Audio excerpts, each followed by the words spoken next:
Hello and welcome everyone. In today's video I will show you how to see profile search appearances on LinkedIn. To do this, it's very simple. You have just to go to LinkedIn, and after that go and click on your profile picture on the top left of the screen. After that, go and click on your name, and after that go and click on the third option.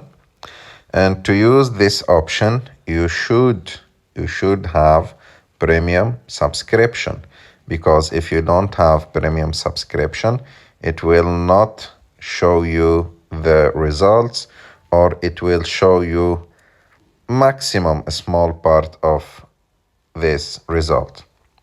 So as you can see here, you can choose one of those options, or you can see always and also like where did you appear, like network recommendation, search, posts, or comments. I hope that you like this video. If you like this video, don't forget to subscribe to our channel, to like this video, and see you in the next